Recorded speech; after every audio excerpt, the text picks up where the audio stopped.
¿Estás listo para transformar tu vida? Capítulo 1. La sabiduría como capital. La sabiduría es mejor que las piedras preciosas, y todo cuanto se puede desear no es de compararse a ella. Proverbios 8 y 11. El mundo moderno ha cometido un error grave, ha valorado más los bienes materiales que las ideas que los producen. Esta es la raíz de toda miseria, tanto en lo personal como en lo colectivo. Porque es la mente, no la materia, la que gobierna el universo. Y es la sabiduría, no la riqueza acumulada, la que abre el tesoro oculto de la provisión. Si el hombre entendiera esto, se liberaría de inmediato de la esclavitud económica. Porque todo lo visible proviene de lo invisible, y todo lo invisible se moldea en la mente. Desde el Génesis, cuando Dios bendice al hombre y le da dominio sobre la tierra, Génesis 1 y 28, se establece una ley irrevocable. El pensamiento consciente es el canal a través del cual se expresará la herencia divina. Y la sabiduría, como estado superior de conciencia, es el capital original con que el alma humana puede adquirir cualquier otro bien. En mis años de enseñanza, particularmente en las clases que impartía los viernes por la noche, enseñaba que hay 3 maneras de adquirir sabiduría: mediante el estudio disciplinado, mediante la observación profunda y mediante la oración científica. Ninguna de estas puede sustituirse por la otra. La mente debe estar nutrida por la verdad, afinada por el ejemplo y afinada por la comunión con Dios. Todo estudiante sincero ha de comenzar por someterse al proceso de lectura meditativa, que consiste no en devorar páginas, sino en masticar cada línea hasta que se disuelva en conciencia. El método de lectura meditativa que propuse es tan antiguo como eficaz: tomar un texto sagrado, preferiblemente los Proverbios, el Sermón del Monte o las parábolas del Cristo, y leerlo en voz alta 3 veces. La primera, para escuchar las palabras. La segunda, para descubrir su sentido. Y la tercera, para permitir que el alma lo asimile. Luego se guarda silencio. En ese silencio habla Dios. La mente ya no está discutiendo ni elaborando. Está recibiendo. Está siendo reeducada por el Espíritu. Esta práctica, repetida noche tras noche, es la piedra angular del éxito espiritual, por tanto, del éxito material. Andrew Carnegie, cuya fortuna fue colosal, entendió este principio mejor que muchos religiosos. En su testamento, dejó constancia de que su mayor riqueza no era el acero, sino su educación autodidacta y espiritual. Él empleaba las primeras horas de la mañana para visualizar ideas, no balances. Y cuando le preguntaron cómo contrataba a sus colaboradores, respondió: busco hombres que hayan aprendido a pensar por cuenta propia y que no teman a lo invisible. Sin saberlo, aplicaba la metafísica cristiana. La parábola de los talentos, que Jesús expone con una lucidez imperecedera, es una lección contable del reino de los cielos. Cada siervo recibe un capital. No se les exige que lo mantengan, sino que lo multipliquen. ¿Qué es el talento sino una forma simbólica de sabiduría? El que recibe 5 y los convierte en 10 ha trabajado con inteligencia práctica. El que esconde su talento, temeroso, no ha pecado de acción, sino de omisión. Ha negado su naturaleza divina de creador. Ha rehusado pensar.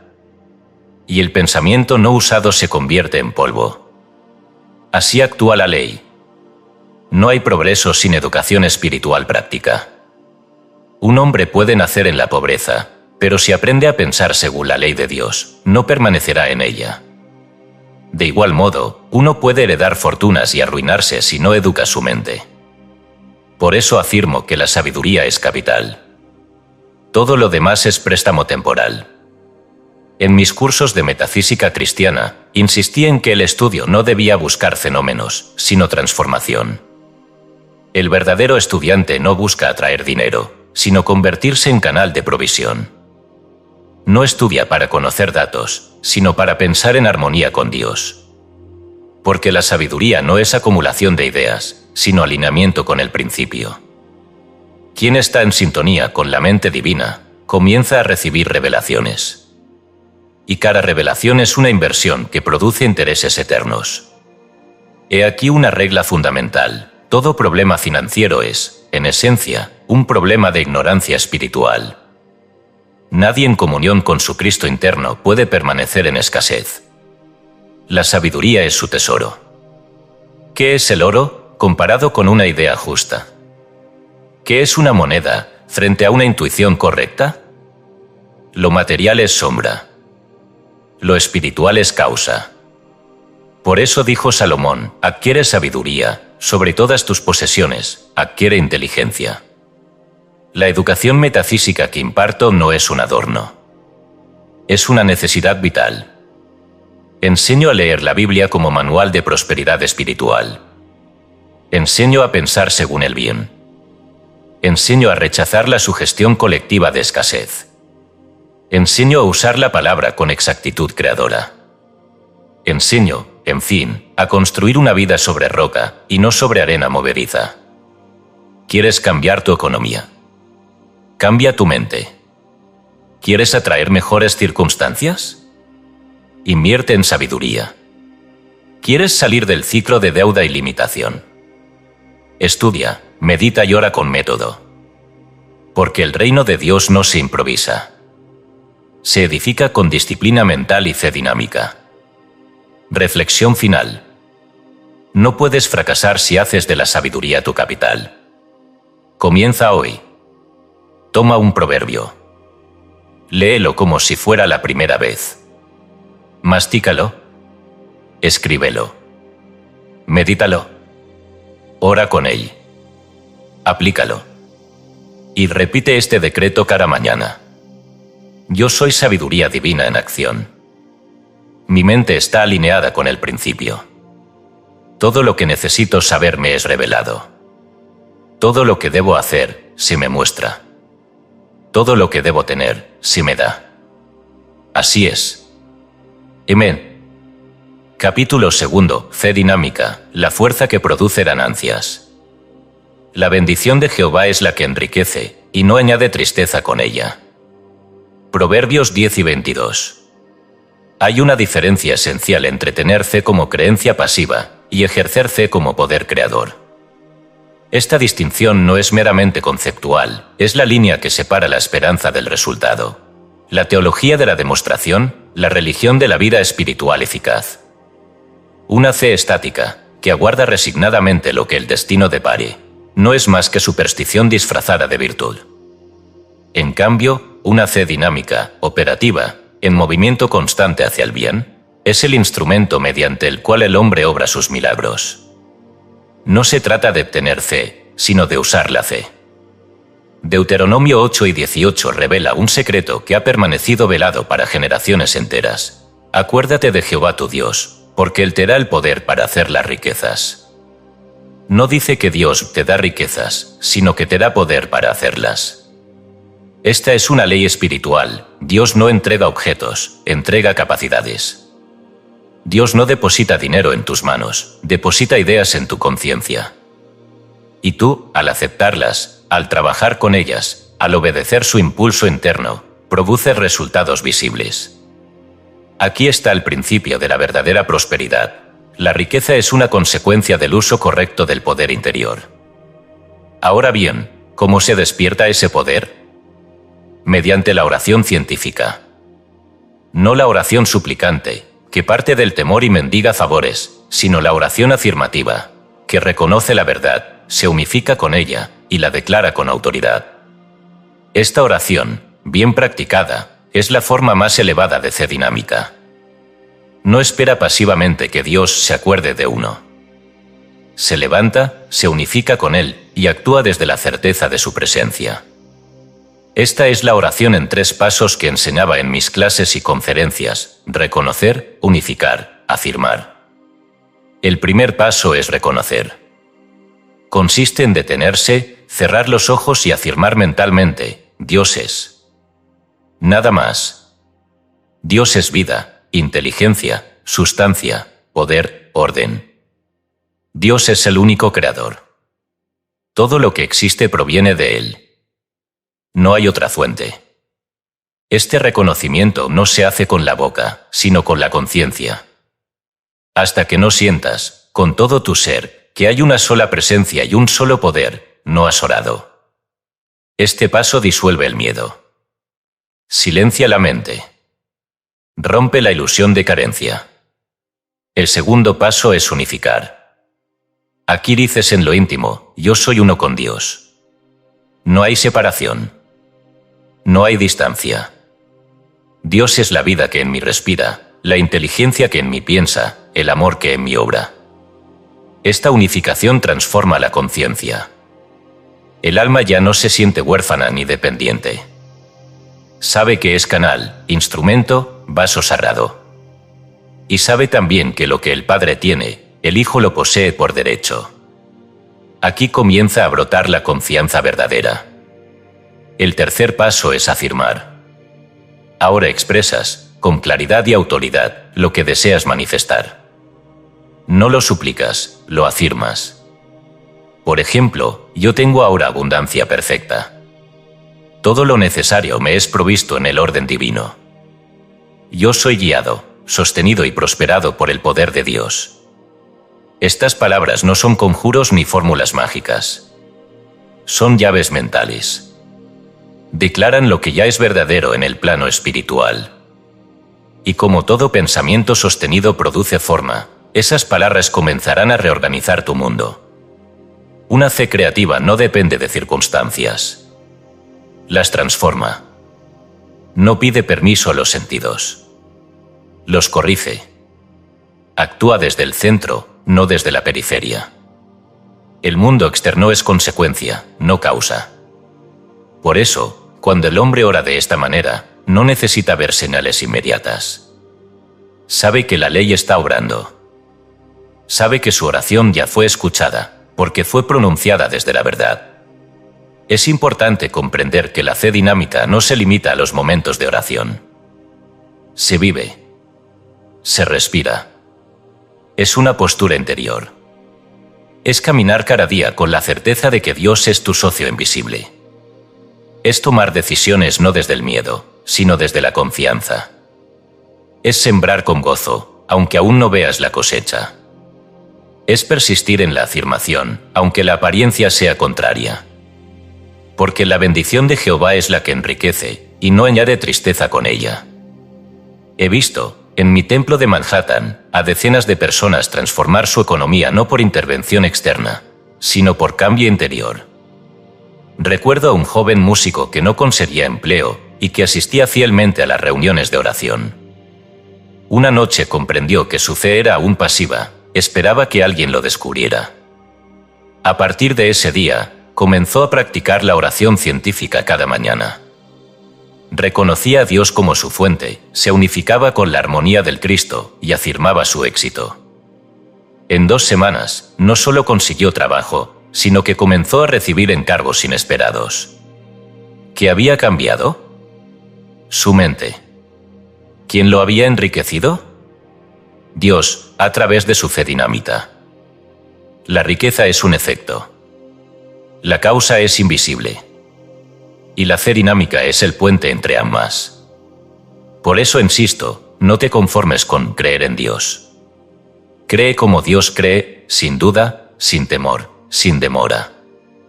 Usa tu fe como una fuerza creadora. Alíneate con la ley. Ora con ciencia. Afirma con poder. Camina con certeza. Reflexión final.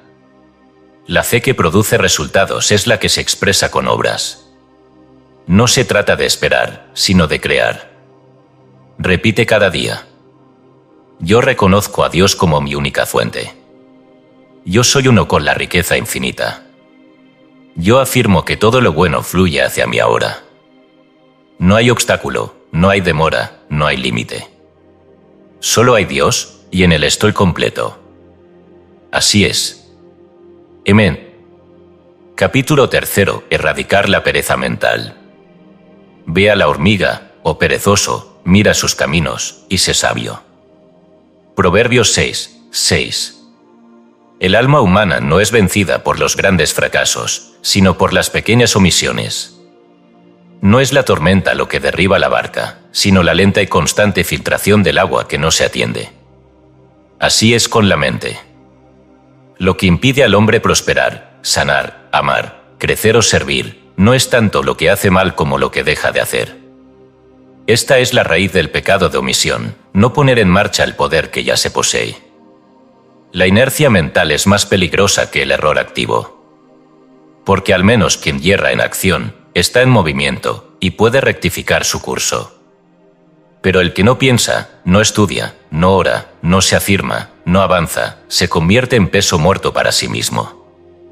Y lo peor de esta pereza no es su efecto exterior, sino su carácter espiritual. Niega tácitamente que Dios vive en ti, que la energía divina te habita, que eres instrumento de creación. La pereza mental es, en último análisis, una negación práctica de tu filiación divina. El sabio proverbista nos dice, mira a la hormiga.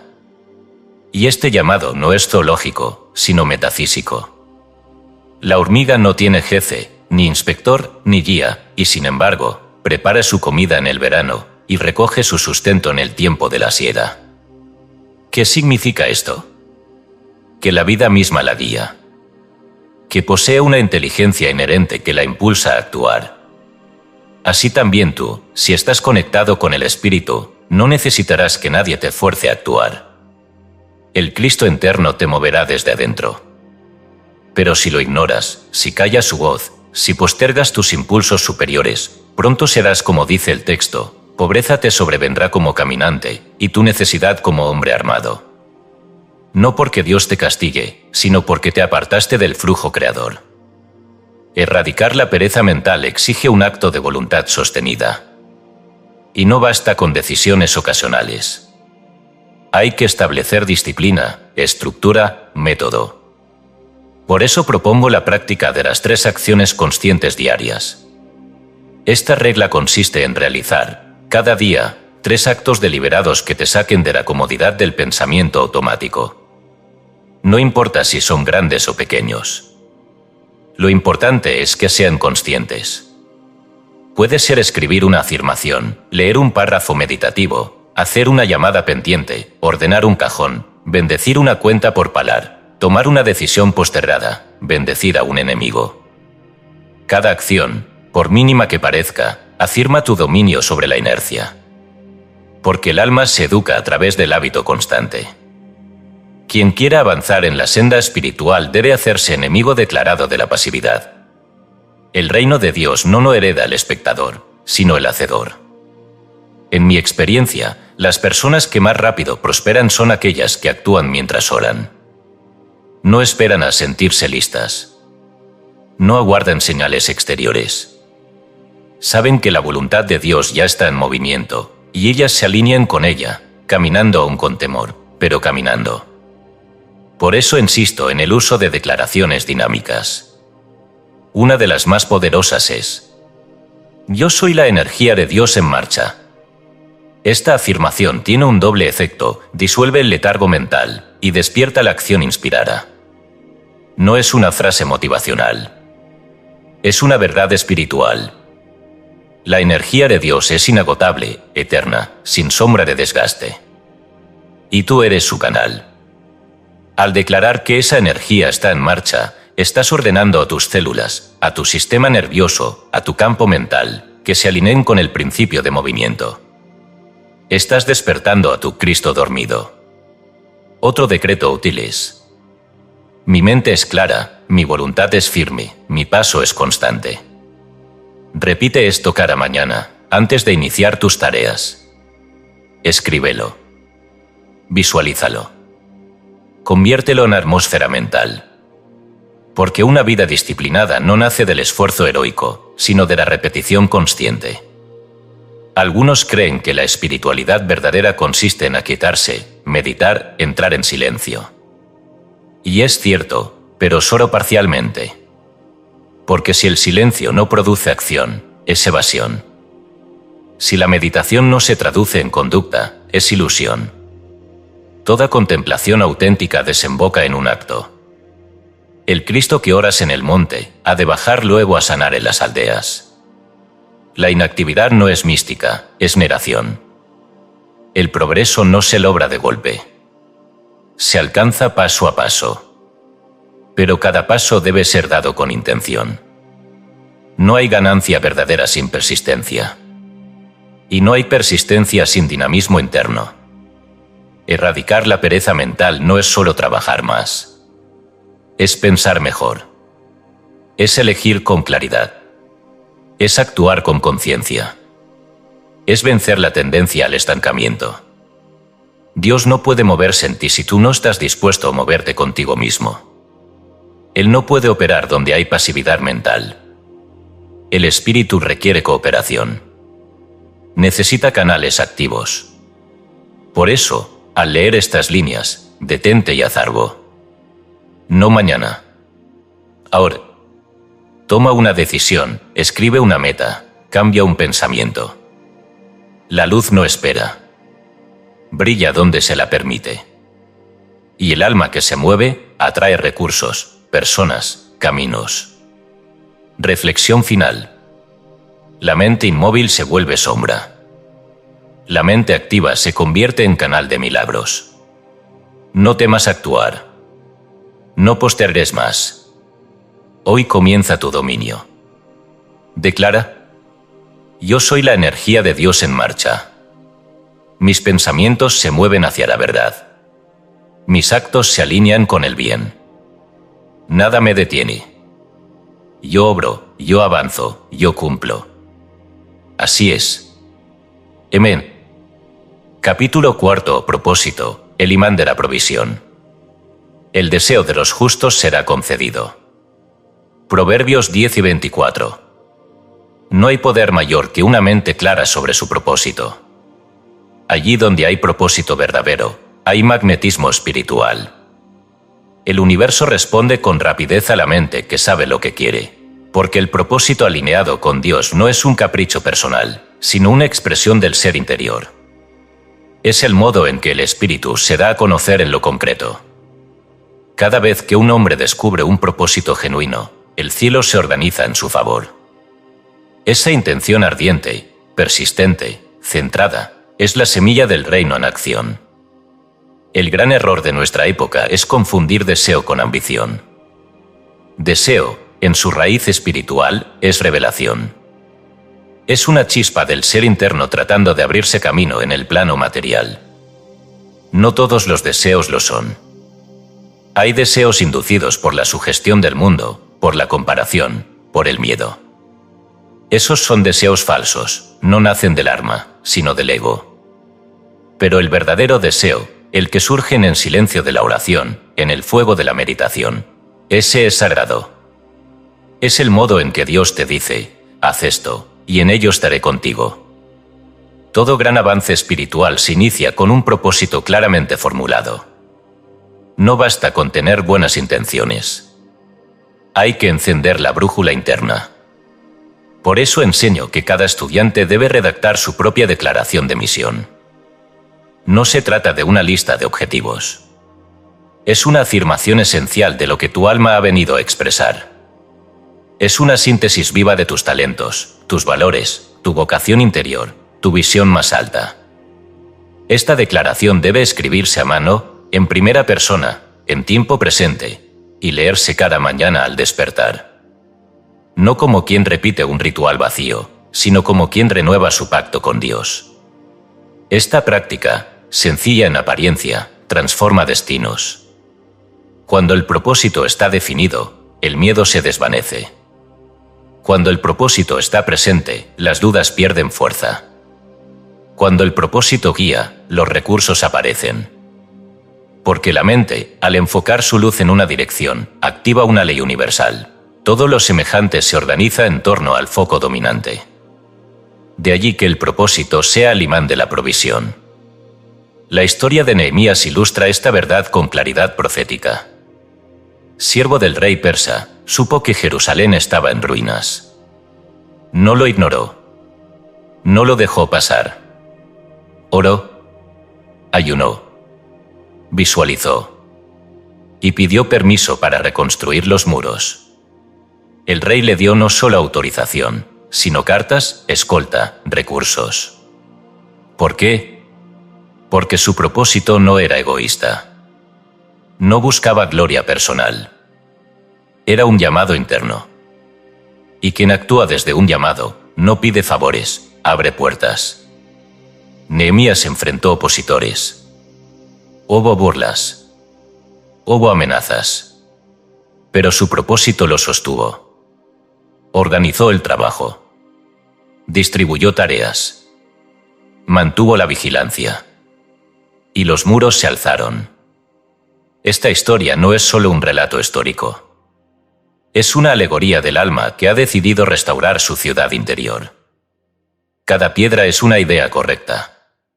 Cada muro, una barrera contra la dispersión mental.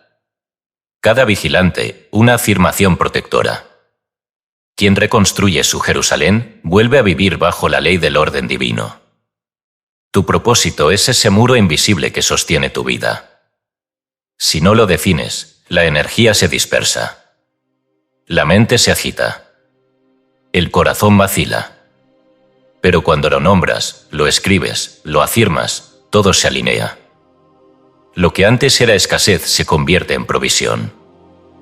Lo que parecía caos se ordena. Porque la ley responde a la claridad, no a la confusión. No temas definir tu propósito. No es encierro, es expansión. Al declararlo, no limitas tu vida, la direccionas. No estás diciendo esto y nada más. Estás diciendo esto primero. El propósito da jerarquía a los pensamientos, coherencia a las decisiones, magnetismo a los hechos. Una mente enfocada es una mente imantada. Al redactar tu declaración de misión, pregúntate, ¿qué es lo más alto que puedo ofrecer al mundo? ¿Qué valores quiero encarnar? ¿Qué deseo me hace sentir más vivo, más sutil, más en comunión con Dios?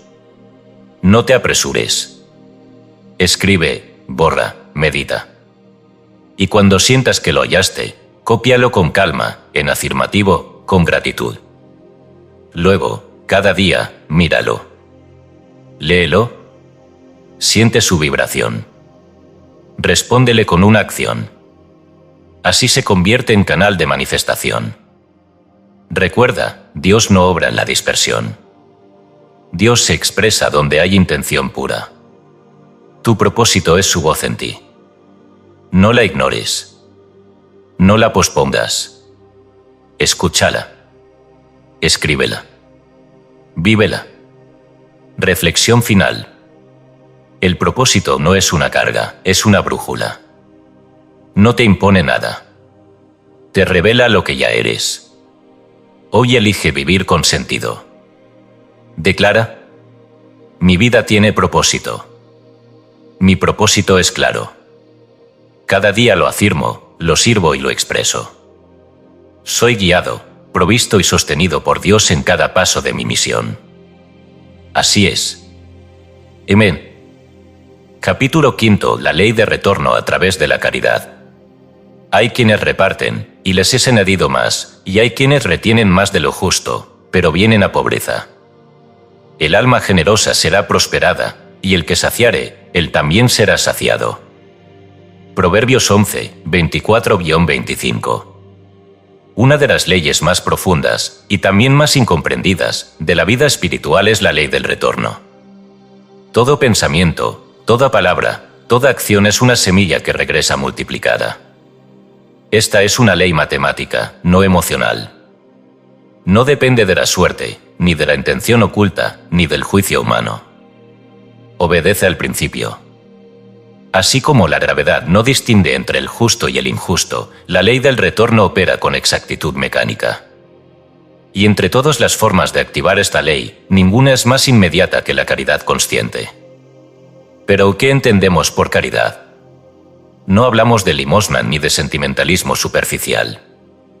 La verdadera caridad, en la tradición hebrea, se llama tzedaká, y su significado profundo no es dar por compasión, sino hacer justicia mediante la circulación del bien. Es decir, cuando das desde la conciencia de que todo lo que tienes proviene de Dios, y de que al compartirlo no pierdes, sino que obedeces una ley superior, estás practicando la justicia circulante.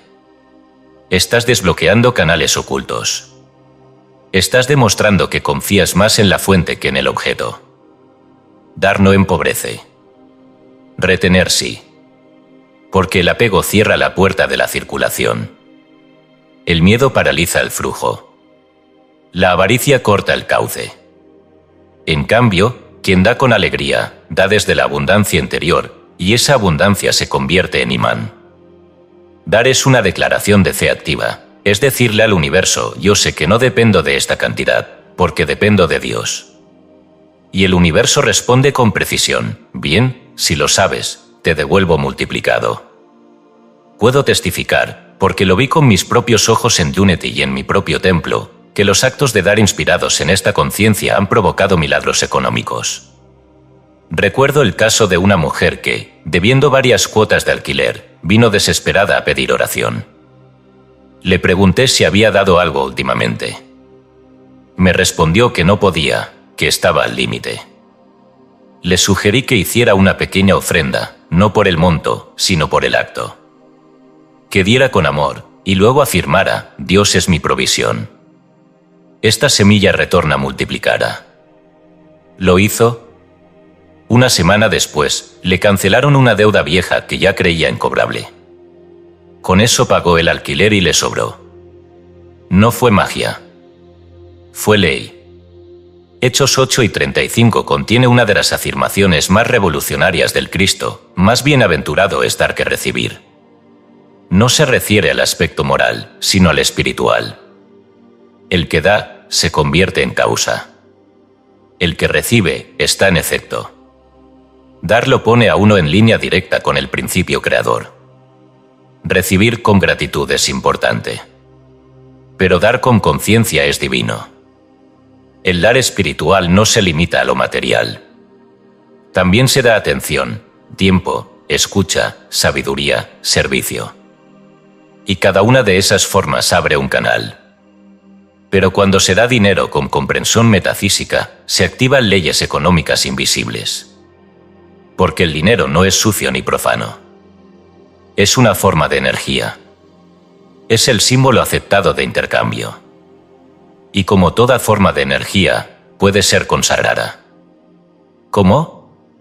Dándolo con amor, con propósito, con fe.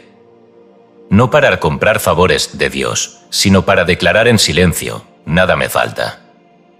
Todo lo mío circula. La caridad consciente rompe el hechizo del egoísmo.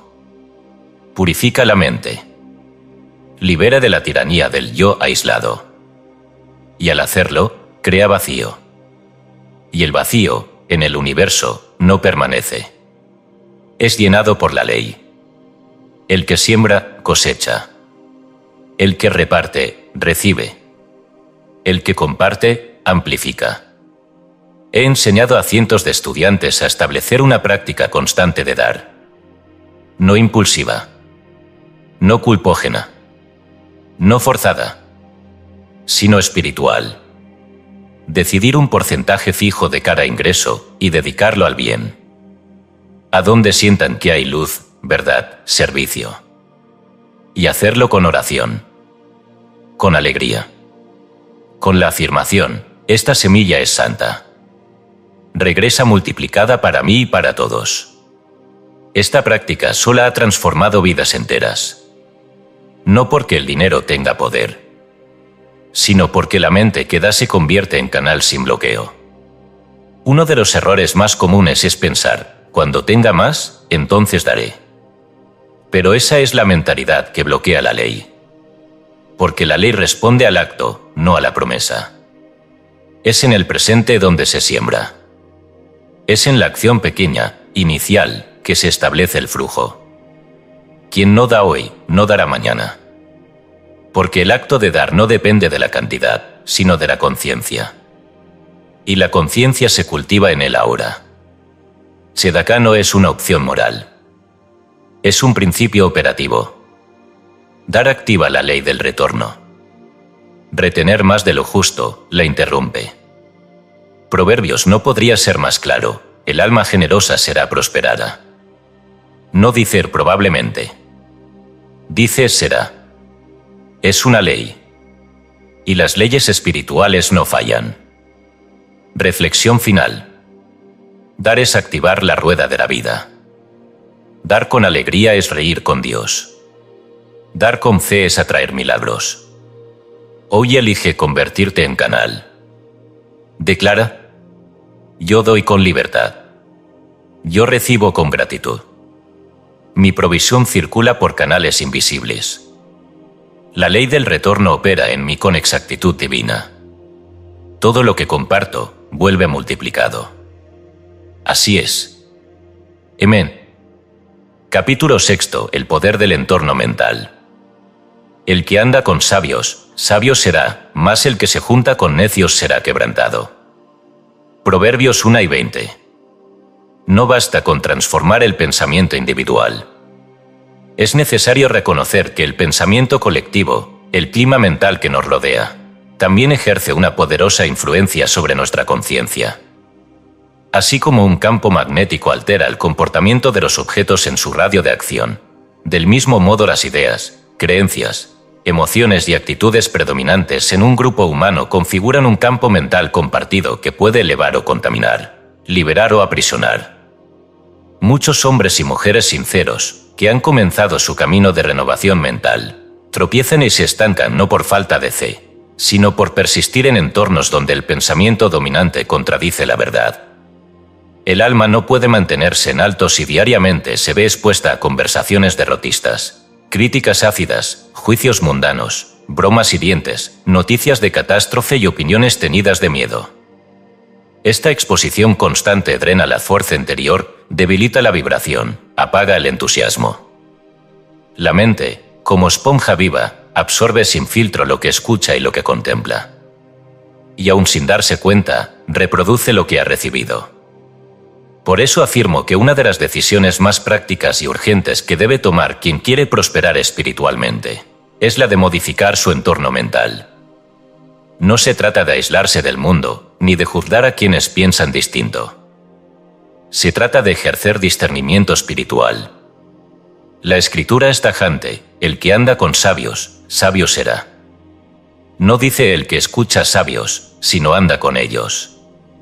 Es decir, los elige como compañía, como referencia, como atmósfera. Y añade: el que se junta con necios será quebrantado. No por castigo divino, sino por ley de resonancia. La Universidad de Duke, en sus estudios sobre resonancia social y psicología colectiva, ha confirmado experimentalmente lo que ya sabíamos desde la metafísica, que el entorno emocional y mental de una persona afecta su salud, su juicio, su creatividad y su rendimiento. El individuo que se expone a conversaciones negativas durante más de 3 horas al día ve afectada su capacidad de toma de decisiones, su nivel de energía y su actitud hacia el futuro. El subconsciente no distingue entre lo que tú afirmas con convicción y lo que repites por imitación. Toda palabra escuchada con atención, toda imagen contemplada con intensidad, pasa al archivo profundo del alma. Por eso recomiendo con urgencia un ejercicio que he llamado el ayuno de conversación negativa. Consiste en abstenerse, durante 7 días consecutivos, de participar o escuchar cualquier diálogo que contenga crítica destructiva, queja, burla, chisme, condena o visión trágica del mundo. Este ayuno no es físico, pero es más poderoso que cualquier dieta. Pone en evidencia el nivel de contaminación mental al que nos hemos acostumbrado. Y como todo ayuno verdadero, no basta con abstenerse, hay que reemplazar. Cada vez que el impulso de opinar negativamente aparezca, sustitúyelo por una afirmación de bien. Cada vez que alguien inicie un comentario oscuro, redirígelo con una visión elevada. Y si no puedes, aléjate en paz. No para condenar, sino para preservar tu atmósfera interior. En paralelo a este ayuno, propongo la creación deliberada de alianzas maestras. Es decir, vínculos conscientes con personas que piensan en grande, que buscan la verdad, que estudian, que oran, que prosperan desde dentro. No necesitas muchos. 1 o 2 bastan, si son sinceros y constantes. Reúnete con ellos para leer, meditar, planear. Habla de ideas, no de personas. Habla del futuro, no del pasado. Comparte visiones, no quejas. El magnetismo de estas alianzas creará un nuevo campo mental que potenciará tus avances más que cualquier esfuerzo solitario. Recuerda, la atmósfera precede a la manifestación. Si el aire mental que respiras es limpio, elevado, ordenado, tus pensamientos serán claros, tu intuición se afinará, tu palabra se volverá creativa. Pero si te mantienes en entornos saturados de miedo, juicio, competencia o banalidad, no importa cuánto trates de orar o estudiar, tus raíces estarán en tierra estéril. He visto muchas personas recuperar salud, prosperidad y alegría solo con cambiar de entorno. No hablo solo del espacio físico, sino de las ideas circundantes. Un hombre se me acercó una vez, frustrado porque no prosperaba. Al conversar con él, descubrimos que trabajaba en una oficina donde todos competían, criticaban y temían el despido. Le sugerí que, mientras no pudiera cambiar de empleo, creara una burbuja de afirmación en su escritorio. Una tarjeta con una oración poderosa, un momento de silencio cada hora, una frase de verdad como ancla mental. A los 2 meses, lo promovieron. No porque cambió el lugar, sino porque él cambió su frecuencia dentro del lugar. No subestimes el poder de tu entorno mental. Es tan real como el oxígeno que respiras.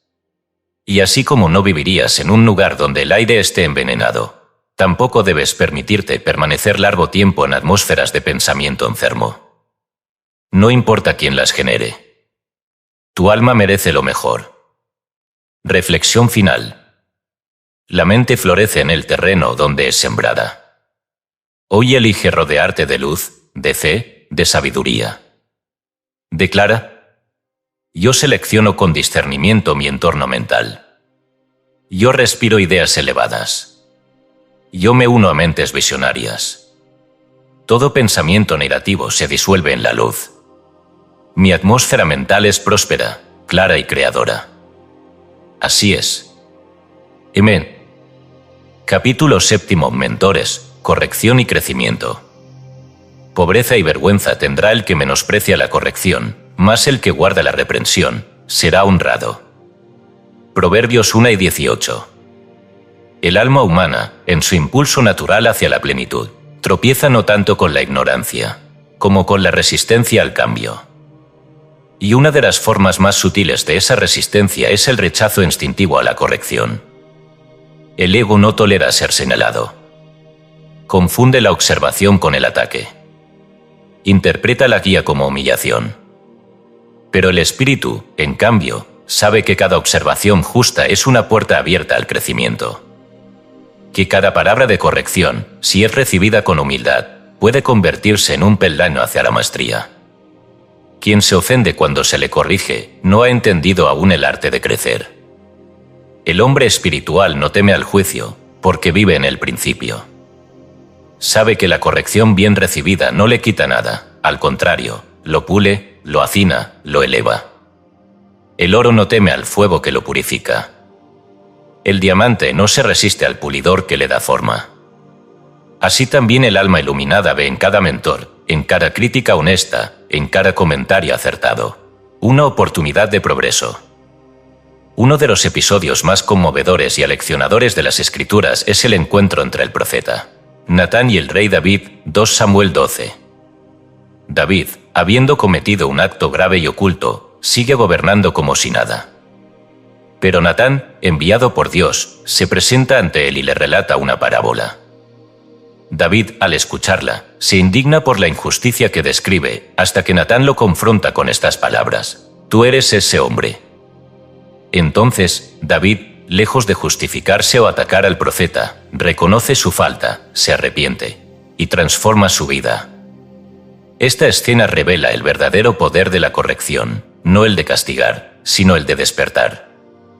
Y también revela el corazón del verdadero sabio, aquel que, aun siendo rey, no es demasiado grande como para ser corregido. Proverbios es claro: el que menosprecia la corrección tendrá pobreza y vergüenza. Porque el que no aceptaría, tropieza solo. El que no escucha, repite errores. En cambio, el que guarda la reprensión será honrado. Porque el que recibe con humildad una observación justa, se convierte en tierra fértil para la sabiduría. En la enseñanza práctica que impartía a mis estudiantes, introduje una herramienta poderosa: el diario de retroalimentación. Es un cuaderno personal, no para llevar cuentas ni metas, sino para registrar observaciones, comentarios, sugerencias, críticas que uno reciba de otros, en especial de mentores, amigos conscientes, personas sinceras, y agradecerlas por escrito. ¿Por qué agradecer? Porque ese acto neutraliza la herida del ego y transforma el contenido recibido en combustible espiritual. El procedimiento es simple. Cada vez que alguien te ofrezca una observación significativa, ya sea sobre tu carácter, tu modo de actuar, tus palabras, tus hábitos, anótala con fecha. Escribe brevemente el contexto y luego redacta una afirmación de gratitud. Gracias, Espíritu Santo, por mostrarme esta área a mejorar. Gracias por usar a esta persona como canal de crecimiento. Yo recibo esta guía con amor y la integro con sabiduría. Este acto, repetido con sinceridad, obra milagros. Porque la mente, en lugar de reaccionar con defensa o culpa, se entrena en apertura y transformación. No toda crítica es sabia. No todo juicio es justo. Pero incluso las palabras torpes pueden contener una chispa de verdad, si estamos dispuestos a escuchar sin miedo. Y cuando la crítica proviene de un mentor auténtico, alguien que ha recorrido el camino, que vive en la verdad, que corrige con compasión, su valor es incalculable. Por eso, rodearse de mentores no es un lujo, es una necesidad espiritual. Un mentor no es quien sabe más, sino quien ve más claro. Quien no teme decirte lo que otros callan. Quien te corrige sin herirte y te impulsa sin exigirte. Si tienes uno, cuídalo. Si no lo tienes, ora por uno. Y en ambos casos, conviértete tú también en mentor de otros, cuando el Espíritu te lo indique. La verdadera humildad no consiste en negarse, sino en estar dispuesto a ser enseñado. El alma orgullosa no aprende. El alma herida no escucha. Pero el alma despierta agradece cada golpe del cincel divino, porque sabe que no es destrucción, sino escultura. Recuerdo una estudiante que solía reaccionar a toda crítica con llanto o enojo. Durante meses trabajamos con ella en esta práctica. Comenzó su diario. Cada comentario que antes la alteraba, lo notaba, lo meditaba, lo agradecía. A los pocos meses, su rostro cambió. Su voz cambió. Su vida cambió. Lo que antes la hería, ahora la fortalecía. Aprendió a distinguir entre juicio y corrección. Y lo más hermoso, comenzó a enseñar a otros el mismo método. La corrección no te quita luz. Te revela sombras. Y al hacerlo, te hace más radiante. Reflexión final. Hoy abre tu mente a la enseñanza. Deja que la luz te modele. Declara: yo recibo la corrección con gratitud. Cada observación justa me eleva. Yo agradezco los mentores que Dios envía a mi camino. Yo crezco, aprendo y me perfecciono en el amor. Así es. Amén. Capítulo 8. Vivir ligero, fortaleza financiera. La hacienda del rico es su ciudad fortificada, la ruina de los pobres es su pobreza. Proverbios 10 y 15. El equilibrio financiero no es el resultado de un golpe de suerte ni de una herencia. Es el fruto de una disciplina interna, de un orden mental y espiritual sostenido, de una forma sabia de manejar la energía llamada dinero. Y para que esta disciplina sea efectiva, debe comenzar con una comprensión profunda. No todo lo que se gasta edifica, no todo lo que se compra libera, no todo lo que se acumula fortalece. Existe una diferencia esencial entre el gasto semilla y el gasto lastre. Saber distinguirlos es la clave de la libertad.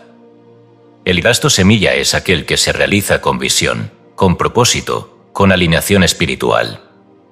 Es la inversión que se hace no por impulso, sino por inteligencia, un libro que instruye, una herramienta que potencia, un viaje que conecta, una experiencia que expande.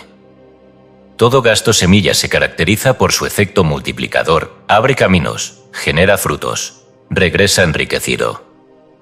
En cambio, el gasto lastre es aquel que se origina en la ansiedad, en el deseo de aparentar, en la necesidad de compensar vacíos interiores.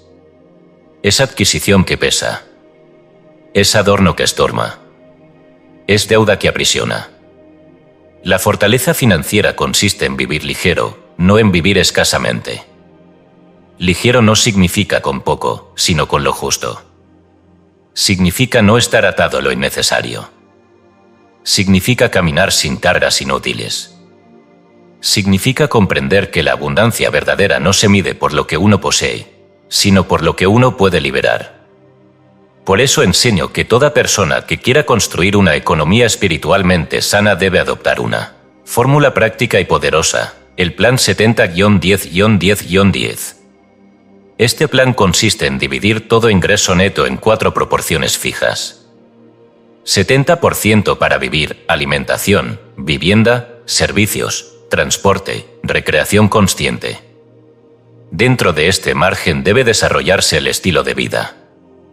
Si excede ese límite, hay que revisar prioridades. 10% para dar, ofrenda espiritual, ayuda generosa, apoyo a obras de bien. Esta 10ª parte es la llave de la circulación. Al dar, se activa la ley del retorno. 10% para ahorrar, no como acumulación temerosa, sino como reserva de paz. Este ahorro no se toca a la ligera. Es fortaleza silenciosa. 10% para reinvertir, en uno mismo, en ideas, en proyectos, en formación. Esta porción es la semilla del crecimiento continuo. Este sistema, aplicado con constancia, produce orden, claridad, equilibrio. No se trata de una regla rígida, sino de un principio organizador. Permite a la mente cooperar con la ley y no sabotearla. Porque si no se le indica a cada parte del ingreso su propósito, el dinero se disuelve sin fruto. Recuerdo, en mi propia experiencia, una ocasión en que deseaba adquirir un automóvil nuevo. Tenía los medios para hacerlo, pero intuía que no era el momento. Me detuve. Consulté con mi Cristo interno.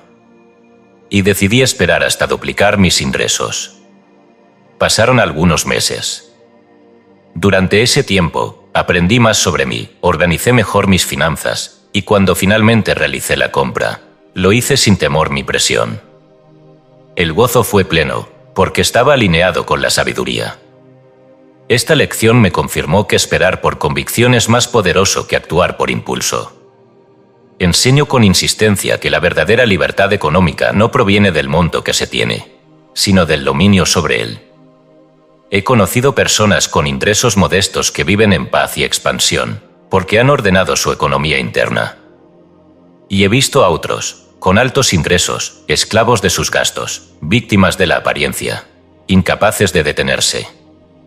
El problema no es la cantidad, es la conciencia. El sabio proverbista afirma que la hacienda del rico es su ciudad fortificada. No porque posea mucho, sino porque ha edificado un sistema de defensa, previsión, generosidad, organización, discernimiento. En cambio, la pobreza no es solo carencia material, es una forma de pensamiento, una forma de reacción, una forma de consumo. La ruina de los pobres, dice el texto, es su pobreza. Es decir, no tanto la falta de recursos, sino la actitud mental que no los sabe usar.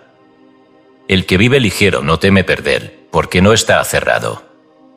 El que vive ligero puede avanzar más rápido, porque no está cargado. El que vive ligero disfruta más, porque no necesita impresionar. Y lo más hermoso, quien vive ligero, vive con propósito. Porque todo lo que posee ha sido elegido con consciencia. Cada gasto refleja un valor. Cada compra afirma una visión. Invito, entonces, a revisar cada movimiento financiero desde esta luz. ¿Esto que adquiero es semilla o lastre? ¿Esta inversión me expande o me ata? ¿Este gasto construye o compensa? Y al responder con honestidad, comenzar a reajustar, con alegría, la forma de vivir. Reflexión final. Vivir ligero es vivir libre.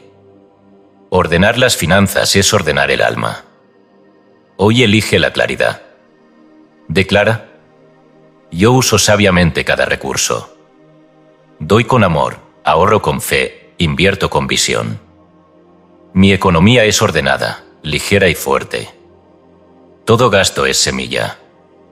Todo ingreso es bendición. Yo soy prosperidad en acción. Así es. Amén. Capítulo 9. La prisa de la acción inspirada. El que al viento observa, no sembrará, y el que mira a las nubes, no segará. Eclesiastés 11:4. Uno de los errores más paralizantes del alma humana es el hábito de esperar condiciones perfectas para actuar. Se posterga una decisión esperando más claridad. Se demora una acción esperando mayor confianza. Se detiene el impulso esperando garantías. Pero la verdad espiritual es clara, la claridad no precede a la acción inspirada, la sigue. La seguridad no llega antes del paso, sino después. La fe verdadera se mide no por lo que uno piensa, sino por lo que uno se atreve a hacer sin certezas externas. Eclesiastés nos advierte con precisión, el que al viento observa, no sembrará.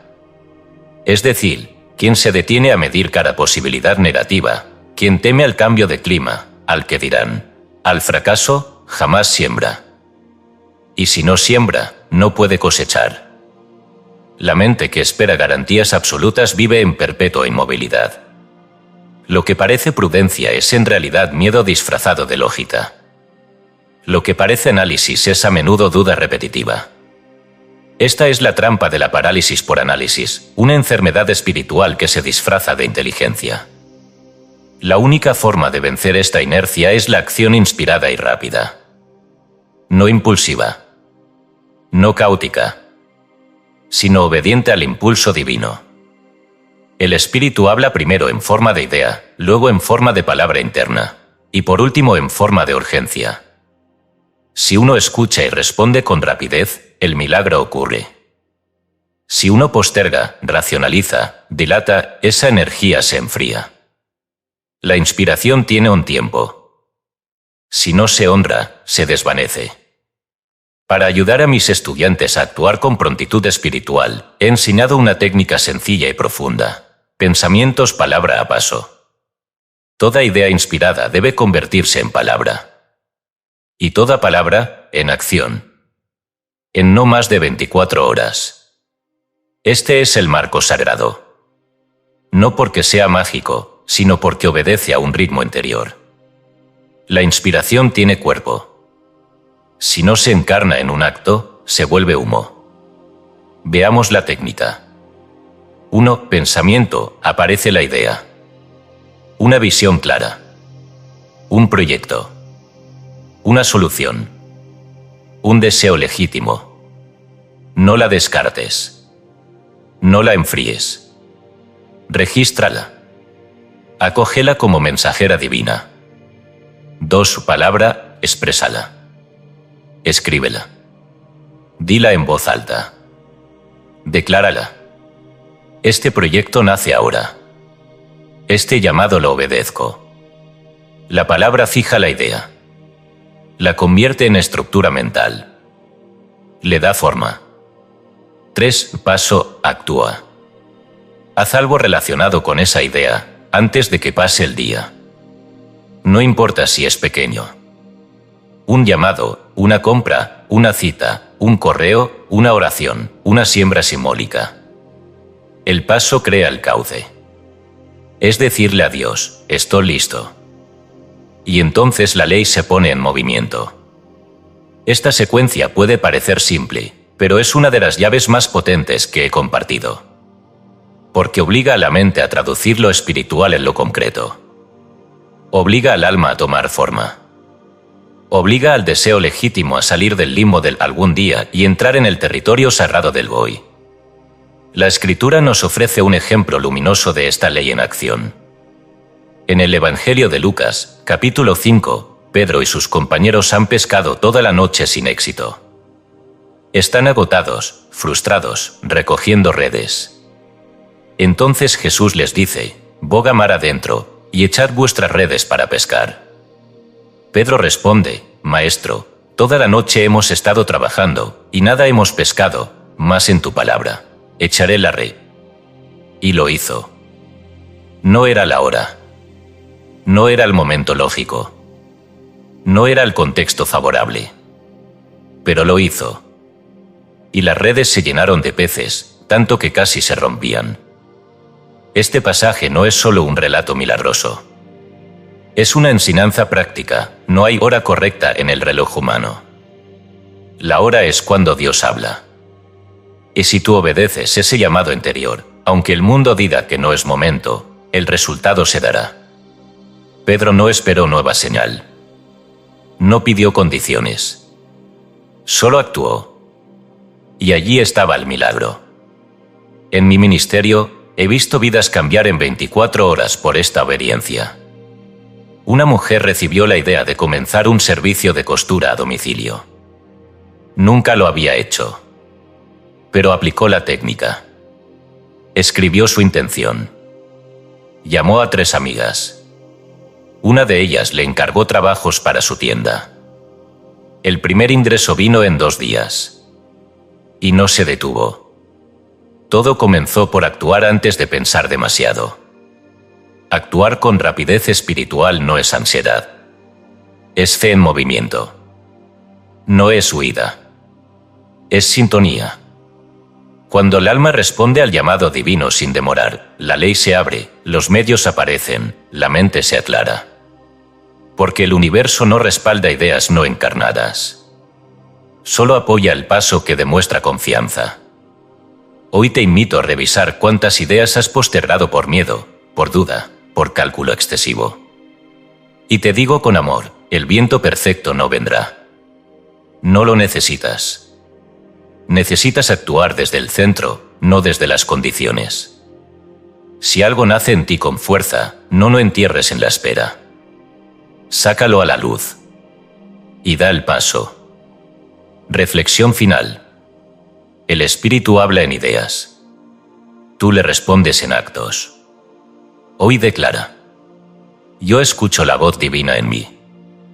Yo traduzco mis ideas en palabras, y mis palabras en hechos. Yo no espero condiciones. Yo actúo con fe. Y todo se organiza en mi favor. Así es. Emel. Capítulo 10. Diversificar el canal de la bendición. Por la mañana siembra tu semilla, y a la tarde no dejes reposar tu mano, porque no sabes cuál es lo mejor, si esto o aquello, o si lo uno y lo otro es igualmente bueno. Eclesiastés 11:6. La provisión divina nunca se agota, pero los canales por los que llega cambian, se multiplican, evolucionan. Dios es la fuente. Esta verdad debe asentarse con claridad inquebrantable en la conciencia del estudiante espiritual. La única y eterna fuente de toda provisión es Dios. No es el empleo, ni el cliente, ni el gobierno, ni la herencia, ni la habilidad personal. Todo eso son conductos, vasijas, medios. Pero la fuente es única, inagotable, perfecta. Confundir el canal con la fuente es idolatría económica. Es atarse a una forma pasajera y cerrarse al caudal infinito del espíritu. Ahora bien, si Dios es la fuente, ¿por qué enseñar a diversificar? Porque la ley exige participación inteligente. Porque el espíritu busca mentes receptivas, activas, creativas. Y porque el canal que ayer fue suficiente, hoy puede limitarte. La bendición que llega por un conducto tiende a fluir con mayor abundancia cuando ese conducto no está obstruido por el miedo o la costumbre. Diversificar es demostrar a la ley que uno está disponible para recibir por múltiples caminos, sin apego, sin rigidez, sin pereza. He enseñado a muchos a elaborar un ejercicio que llamo el mapa de fuentes múltiples. Este mapa no es solo una lista de ingresos, sino una radiografía espiritual de los canales abiertos y por abrir. Se divide en 4 tipos de flujo, cada uno con su naturaleza particular. 1. Ingresos activos, aquellos que dependen directamente de tu tiempo y energía, tu profesión, tu empleo, tus servicios personales. Aquí se refleja tu capacidad actual de intercambio. Es importante, pero no debe ser el único. 2. Ingresos pasivos, aquellos que continúan fluyendo sin tu presencia constante, rentas, regalías, derechos, sistemas autónomos. Aquí se manifiesta tu sabiduría previa, tu siembra acumulada. 3. Ingresos creativos, fruto de talentos convertidos en forma, obras de arte, libros, productos propios, ideas convertidas en servicio. Aquí la bendición se expresa como originalidad compartida. 4. Ingresos de inversión, rendimiento de capital, participación en proyectos ajenos, siembra en causas mayores. Aquí se expresa tu confianza en el futuro y tu discernimiento económico. Una vez que identificas tus canales, debes evaluarlos con honestidad. ¿Cuál está bloqueado? ¿Cuál está estancado por miedo? ¿Cuál nunca ha sido explorado por falta de fe? Y luego, con oración, debes abrir al menos un canal nuevo cada 6 meses. No por ambición, sino por obediencia a Eclesiastés, no dejes reposar tu mano. No sabes qué semilla dará fruto, pero debes sembrar. Esta enseñanza no es teórica, es vivida. Durante mis años de servicio público en Nueva York, nunca dependí de un solo medio para sostener mi ministerio. Al principio, ofrecía solo conferencias. Pero pronto entendí que una mente en expansión requiere canales múltiples. Comencé a escribir artículos, a dictar clases privadas, a publicar folletos, a dar charlas en instituciones, a preparar libros. A veces, uno de esos canales parecía más lento, más modesto. Pero nunca fue inútil. Cada uno llegó a un tipo de alma distinta. Y juntos, formaron un entramado de provisión abundante y sostenida. Algunos creen que diversificar es dispersarse. No es así. Diversificar es ampliar el cauce sin perder el centro. Es reconocer que el río necesita brazos, pero todos llevan la misma agua. Si el centro es Dios, todo canal será sagrado. Si el centro es el ego, toda multiplicación será confusión. La diversificación espiritual no requiere títulos ni capital. Requiere escucha interior.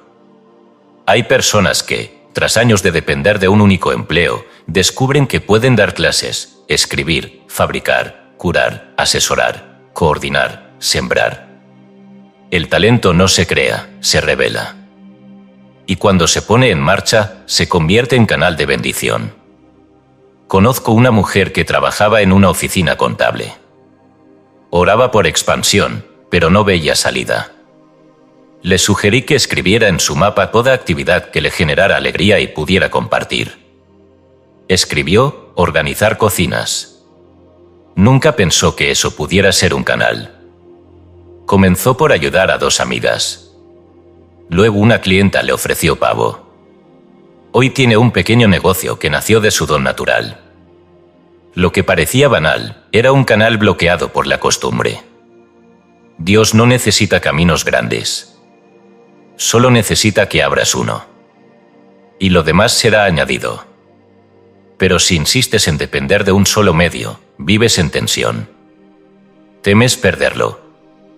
Lo cargas con exigencias. Y eso lo debilita. En cambio, si tienes varios cauces, fluyes con ligereza. Y si uno se cierra, otro se activa. Así opera la ley. Diversificar no es solo estrategia. Es obediencia a la naturaleza de la vida, que es expansión, ramificación, multiplicación. El árbol que crece echa ramas. El alma que prospera abre canales. Y la mente que confía en el principio no teme soltar un cauce para ver surgir otro. Reflexión final. Dios es mi fuente. Los canales son muchos. Hoy elijo sembrar con libertad, abrir con fe, recibir con gozo. Declara: yo reconozco a Dios como mi única fuente. Yo bendigo todos los canales de provisión. Yo abro nuevas vías con sabiduría. Mi vida es cauce múltiple de abundancia divina. Así es. Emer. Epílogo: multiplicar el bien común. Y haré de ti una bendición. Génesis 12, 2. Toda prosperidad auténtica desemboca en servicio. Todo bien que Dios derrama sobre una conciencia despierta busca, por su propia naturaleza, ser compartido. El río no bebe su agua. El sol no recibe su calor. el árbol no consume su fruto. Del mismo modo, el alma que ha comprendido las leyes de la provisión divina no puede retener para sí la bendición. Necesita expresarla. Necesita canalizarla hacia otros. Porque el bien retenido se pude, pero el bien compartido se multiplica. La medida última de la prosperidad no es cuánto posees, sino cuánto transformas a tu alrededor. ¿Quiénes son más libres, más inspirados, más iluminados gracias a ti? ¿Cuántas vidas se han elevado porque tú comprendiste que Dios es tu fuente? ¿A cuántos has enseñado a vivir sin miedo, a dar con alegría, a actuar con fe, a pensar con orden? Este es el verdadero balance espiritual. Esta es la verdadera riqueza, ser bendición para otros. No se trata de grandes obras visibles. A veces, una sola palabra dicha con amor basta para quebrar años de oscuridad en otro corazón. A veces, un acto de generosidad silenciosa libera cadenas que ni tú conocías. A veces, una oración persistente por alguien ausente pone en marcha toda una red de milagros. Pero lo cierto es esto, el bien que no se riega, se estanca. Y el alma que no comparte lo recibido, se endurece. Por eso hoy, al cerrar este recorrido de principios espirituales sobre la provisión divina, no te invito a celebrarte a ti mismo. Te invito a servir, a sembrar en otros lo que has aprendido, a regar con tus palabras y tus actos todo lo que se te ha revelado. Porque cada capítulo de este libro, si lo has leído con el corazón encendido, ha activado leyes en ti. No te pertenecen. Pertenecen al reino. Y ese reino se expande en la medida en que tú lo expresas. Te propongo un reto de 90 días. No para probar nada a nadie, sino para que tú mismo seas testigo del poder de esta enseñanza. Durante 90 días consecutivos. Aplica de forma consciente cada uno de los 10 principios aquí revelados. Haz una lectura diaria de tu propósito y de tus afirmaciones de prosperidad. Lleva un registro escrito de ideas, pasos dados, correcciones aplicadas y frutos visibles. Da testimonio, al menos una vez por semana, a alguien de lo que estás practicando. Si en algún momento caes, retomas. Sin culpa, sin juicio, sin pausa. Este reto no es una prueba de voluntad. Es una demostración de fe sostenida. Es una declaración vibrante al universo, estoy listo para multiplicar el bien. Y te aseguro, por la autoridad del principio y por la experiencia de miles de almas que han recorrido este camino, que los resultados no se harán esperar. No serán necesariamente los que tú imaginas. Serán los que tu Cristo interno considere mejores. Pero serán visibles. Serán concretos. Serán gozo. Y cuando comiences a ver esos frutos, las oportunidades inesperadas, las ideas frescas, los vínculos sanos, los ingresos justos, los cambios internos, no te los guardes. Cuéntalos. No para tu gloria, sino para edificación de los demás. Porque tu testimonio es semilla para otros. Porque tu luz puede encender otras luces. Porque Dios no quiere creyentes silenciosos, sino canales valientes. Que este libro no termine aquí. Que este sea el primer día de tu verdadera expansión. Que cada oración se vuelva acción, que cada afirmación se vuelva paso, que cada paso se vuelva bendición. Oración final. Padre eterno, fuente infinita de todo bien, hoy me entrego como canal. Que lo que he comprendido se vuelva vida. Que mi prosperidad sea siembra. Que mi libertad sea ejemplo. Que mi abundancia sea puente para otros. Declaro que durante estos 90 días tu ley operará en mí con poder y con ternura. Cada principio será honrado. Cada acto será guiado. Cada resultado será testimonio de tu verdad. Soy instrumento del reino. Multiplico el bien. Así es. Amén.